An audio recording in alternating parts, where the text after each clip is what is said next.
오늘의 주제는 다윗과 골리앗의 싸움, 바로 반도체 독립전쟁입니다. 하하, 재미있는 비유네요. 그런데 여기서 다윗은 180조 원을 베팅하는 거인 바로 메타입니다. AI 제국을 건설한 엔비디아라는 골리앗에게서 독립하기 위해서 메타가 자신들만의 비밀 병기 MTIA3를 갈고 닦고 있거든요. 오늘은 2026년 하반기에 등장할 이 무기가 골리앗에 쓰러뜨릴 수 있을지 그 설계도를 한번 낱낱이 분석해 보겠습니다. 네, 이건 단순히 칩 하나 개발하는 수준의 이야기가 아닙니다. 청취자분들께서 보내주신 자료들을 종합해보면 메타는 반도체라는 엔진부터 그 엔진을 돌리는 운영체제, 그리고 엔진에 장착될 자동차랑 심지어는 도로망까지 모든 걸 직접 만들겠다는 거대한 계획을 세우고 있어요. 와, 전부 다요? 네, 바로 수직 계열화라는 전략인데 자신들의 서비스에 완벽하게 최적화된 생태계를 구축하려는 뭐랄까 거대한 승부수죠. 이야기를 시작하기 전에 규모부터 짚고 가야 할 것 같아요. 2026년 자본 지출 계획이 무려 1,350억 달러, 우리 돈으로 약 180조 원에 달할 수 있다고요. 작년보다 거의 2배나 많은 돈인데 이건 거의 회사 명운을 걸었다고 봐도 무방하지 않나요? 맞습니다. 솔직히 좀 무모해 보이기도 하는데 도대체 왜 이렇게까지 하는 걸까요? 바로 그 무모해 보이는 지점에 핵심이 있습니다. 가장 큰 이유는 역시 엔비디아로부터의 독립입니다. 현재 AI 칩 시장은 엔비디아가 한 80에서 90%를 장악한 사실상의 독점 상태죠. 그렇죠. 부르는 게 값이고 사고 싶어도 줄을 서야 하잖아요. 바로 그겁니다. 이런 종속적인 관계에서 벗어나지 못하면 미래가 없다고 판단한 거죠. 그리고 또 하나, 바로 총소유 비용, TCO, 절감입니다. 총소유 비용이요? 그러니까 단순히 칩을 사는 값뿐만 아니라 그걸 운영하고 유지하는 데 드는 모든 비용을 말하는 거죠? 네, 맞습니다. 메타는 자체 제작한 칩, 그러니까 특정 목적에 최적화된 주문형 반도체, ASIC를 사용하면요. 하드웨어 수명주기 동안 약 590억 달러, 우리 돈으로 80조 원에 달하는 비용을 아낄 수 있다고 계산하고 있어요. 80조 원이요? 와. 이건 그냥 허리띠를 졸라매는 수준이 아니죠. 이렇게 아낀 80조 원이 바로 메타가 자신들의 거대 언어 모델, 라마 시리즈를 공짜로 풀 수 있는 자신감의 원천이 되는 겁니다. 아, 그러니까 비용 절감이 목적 그 자체가 아니라 그걸 바탕으로 더 큰 그림, 라마 생태계를 공고히 하려는 전략이군요. 정확합니다. 그리고 이건 메타만의 움직임도 아니에요. 자료에 따르면 2026년 AI 서버 시장에서 이런 자체 설계 칩의 점유율이 27.8%까지 오를 것으로 전망됩니다. 거의 30% 가까이네요. 네, 구글, 마이크로소프트, 아마존 모두가 참전한 거대한 흐름이죠. 80조 원이나 아낄 수 있다는 건 정말 엄청난 동기부여가 되겠네요. 그렇다면 그 돈을 아껴줄 주인공 MTIA3는 대체 어떤 물건이길래 이런 계산이 나오는 건가요? 이전 세대와는 차원이 다르다고 들었습니다. 네, 몇 가지 결정적인 도약이 있었습니다. 첫째는 제조 공정의 비약적인 발전입니다. MTI의 1세대가 7나노, 2세대가 5나노 공정이었는데 이번 3세대는 TSMC의 최첨단 3나노 공정으로 만들어집니다. 잠깐만요. 7나노, 5나노, 3나노. 숫자가 작아질수록 좋은 거라는 건 알겠는데 구체적으로 5나노에서 3나노로 가는 게 어느 정도의 의미가 있는 건가요? 아주 좋은 질문입니다. 그 나노미터는 반도체 회로의 선폭, 그러니까 전자가 다니는 길의 폭을 의미해요.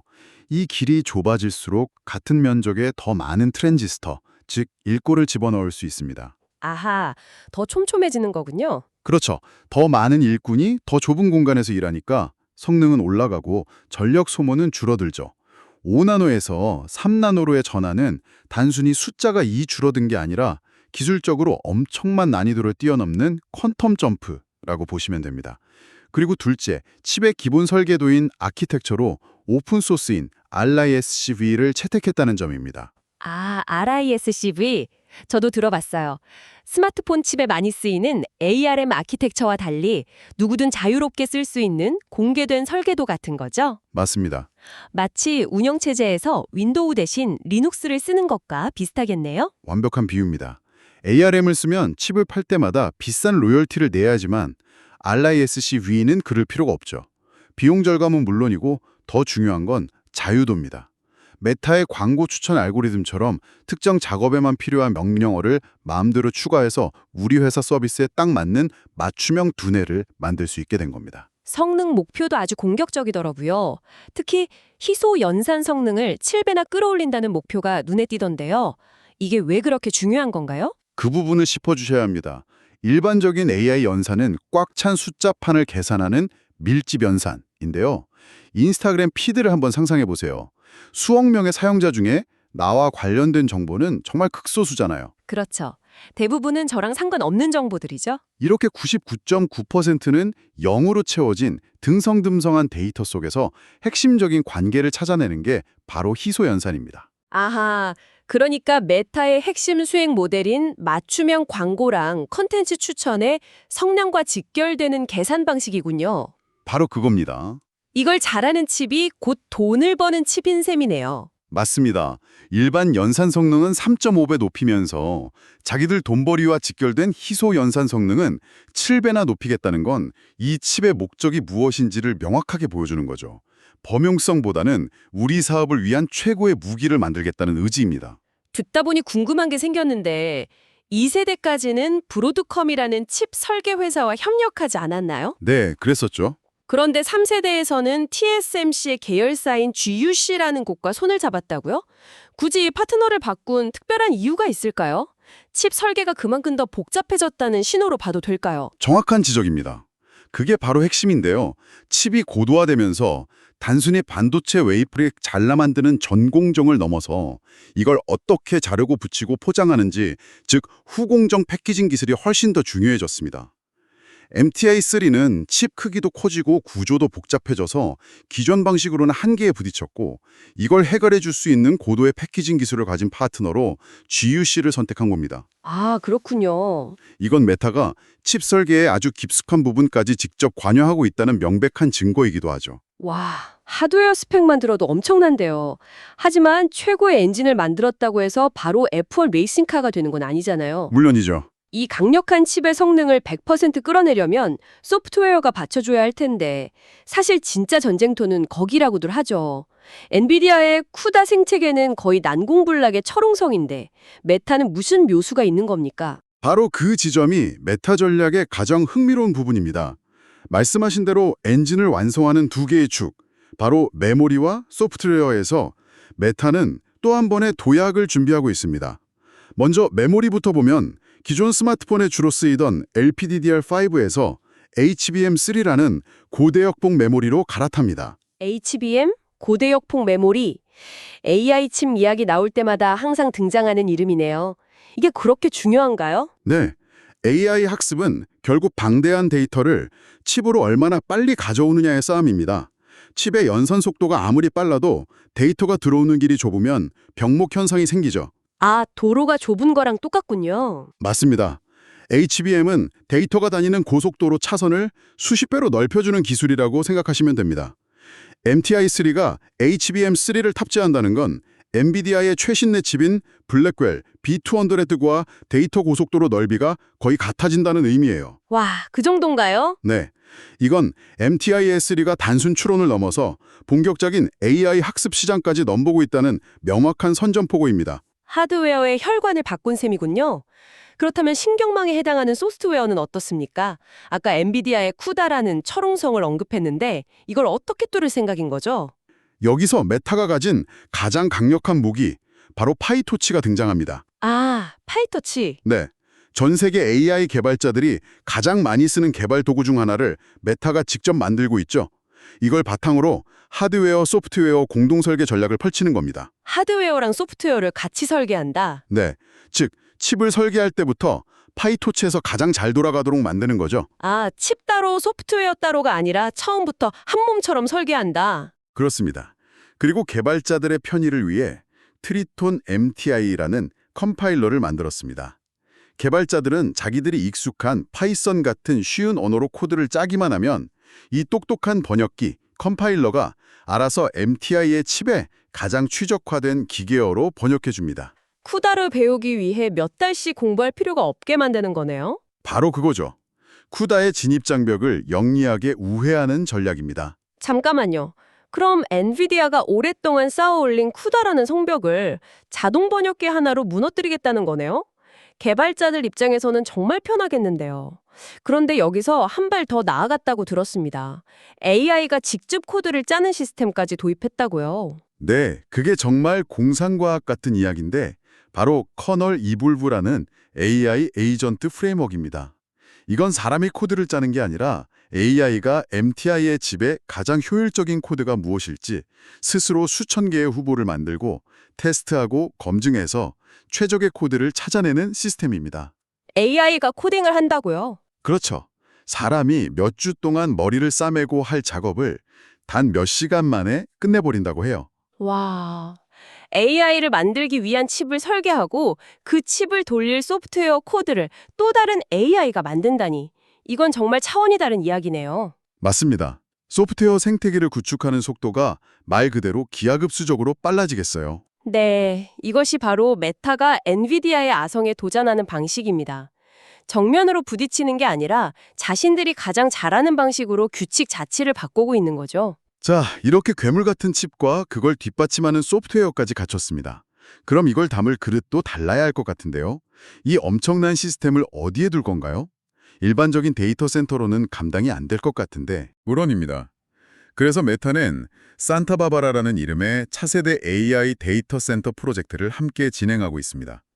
가장 큰 특징은 상상을 초월하는 전력 밀도입니다. 보통 서버들을 꽂아두는 선반, 즉 렉 하나의 전력 소모량이 기존의 4배 수준인 180kW에 달합니다. 180kW라는 게 감이 잘 안 오는데요. 어느 정도의 전력인가요? 일반 가정용 스탠드 에어컨 약 100대를 동시에 최대로 가동하는 전력이라고 보시면 됩니다. 100대요? 선반 하나에서요? 네, 그 엄청난 전력을 서버 선반 하나가 먹어치우는 거예요. 당연히 열도 어마어마하겠죠. 상상해보세요. 선반 하나에서 에어컨 100대의 실외기 열기가 뿜어져 나온다고요. 공기로는 어림도 없겠네요. 그럼 그 열은 어떻게 식히죠? 그래서 기존의 공기냉각 방식은 포기하고 자동차 엔진처럼 칩에 직접 냉각수를 흘려보내는 액체 냉각 방식을 전면적으로 도입합니다. 메타는 2026년까지 이런 괴물 같은 서버 선반을 약 6,000개나 들여놓을 계획인데 이건 그냥 서버 몇 개 더 넣는 수준이 아니라 데이터 센터의 물리적 구조, 판 자체를 아예 새로 짜는 거나 마찬가지입니다. 정말 머리부터 발끝까지 모든 걸 다 바꾸고 있군요. 자, 그럼 이 모든 조각들이 맞춰지는 2026년 하반기가 되면 AI 산업의 판도는 어떻게 바뀔까요? 그야말로 AI 칩들의 춘추전국 시대가 열리겠는데요. 2026년 하반기는 AI 칩 삼국지가 펼쳐질 겁니다. 어떤 작업이든 잘하는 범용성의 강자 엔비디아 블랙웰 울트라, 그리고 추론 효율의 모든 것을 건 구글 TPU 7세대, 마지막으로 오늘 이야기한 것처럼 특정 작업, 특히 추천 알고리즘에 완전히 최적화된 메타 MTIC 트리가 정면으로 충돌하게 됩니다. 여기에 마이크로소프트의 마야 200까지 포함하면 4파전이네요. 그렇죠. 4파전이라고 할 수 있죠. 이런 빅테크들의 군비 경쟁이 벌어지면 그들에게 부품을 대는 공급망에도 엄청난 변화가 있겠네요. 이 전쟁에서 웃는 건 어쩌면 무기상들 아닐까요? 하하, 그럴 수 있습니다. 이런 A식 군비 경쟁은 반도체 공급망 전체를 뒤흔들고 있습니다. 특히 앞서 말씀드린 HBM 메모리 시장은 그야말로 슈퍼사이클이 침입했죠. SK 하이닉스나 삼성전자 같은 메모리 기업들은 이제 단순히 부품을 납품하는 업체를 넘어서 칩 설계 초기 단계부터 빅테크와 함께 고민하는 핵심 전략 파트너로 위상이 완전히 격상되었습니다. 이 모든 걸 자체적으로 한다는 게 이상적으로 들리긴 합니다만 이건 반대로 말하면 모든 위험을 혼자 짊어지겠다는 뜻이기도 하잖아요. 맞습니다. 만약 3나노 공정 수율에 문제가 생기거나 설계에 치명적인 결함이라도 발견되면 그 파장은 고스란히 메타가 감당해야 하는 것 아닙니까? 리스크에 대한 아주 중요한 지적입니다. 당연히 엄청난 위험을 감수하는 결정이죠. 하지만 메타는 엔비디아에 계속 종속되는 것이 장기적으로 더 큰 위험이라고 판단한 겁니다. 아, 오히려 그게 더 위험하다. 네, 자체 칩 개발에 실패할 위험보다 AI 시대의 핵심 인프라를 남에게 의존해야 하는 위험이 더 치명적이라는 전략적 결정을 내린 거죠. 그렇군요. 결국 메타의 이 거대한 투자는 단순히 데이터 센터 효율을 높이고 광고 수익을 늘리는 데 그치지 않을 것 같습니다.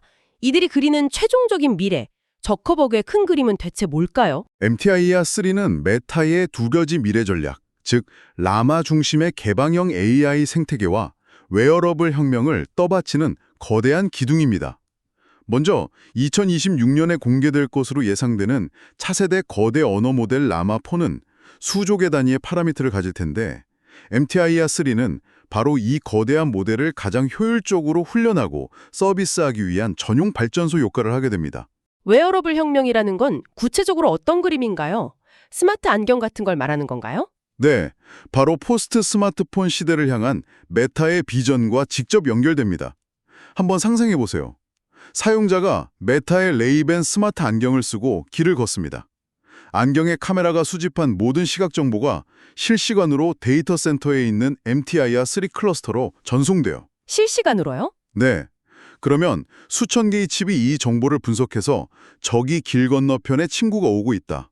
혹은 당신이 찾던 가게는 바로 저기다. 와 같은 유용한 정보를 다시 안경으로 보내주는 거죠. 현실 세계와 디지털 정보가 완벽하게 결합되는 거대한 순환 구조를 만들겠다는 거군요. 맞습니다. 그리고 MTIR3는 바로 이 순환 구조를 지탱하는 지능의 발전소 역할을 수행하게 됩니다. 이렇게 되면 메타는 더 이상 페이스북이나 인스타그램 같은 소셜미디어 기업이 아니라 AI 인프라와 하드웨어 디바이스를 모두 장악한 완전히 새로운 차원의 기업으로 변모하게 될 겁니다. 정리하자면 2020년 출시될 메타의 MTIR3는 단순한 고성능 칩이 아니네요. 엔비디아의 제국에 맞선 반도체 주권 확보 선언이자 하드웨어, 소프트웨어, 데이터 센터, 그리고 최종적으로는 우리 눈에 보이는 디바이스까지 아우르는 거대한 생태계의 심장이라고 할 수 있겠습니다. 네, 자신들의 핵심 비즈니스인 추천 알고리즘에서 시작해서 범용 AI 학습 시장으로 영토를 확장하고 최종적으로는 웨어러블 기기와 결합해 우리의 일상을 바꾸는 것이 메타의 목표입니다. 빅테크 기업들의 A식 군비 경쟁은 이제 막 시작되었고 2026년은 AI 산업의 새로운 표준이 결정되는 매우 중요한 한 해가 될 겁니다. 메타는 지금 자신들의 손으로 미래를 직접 만들겠다는 아주 거대한 승부수를 던진 셈입니다.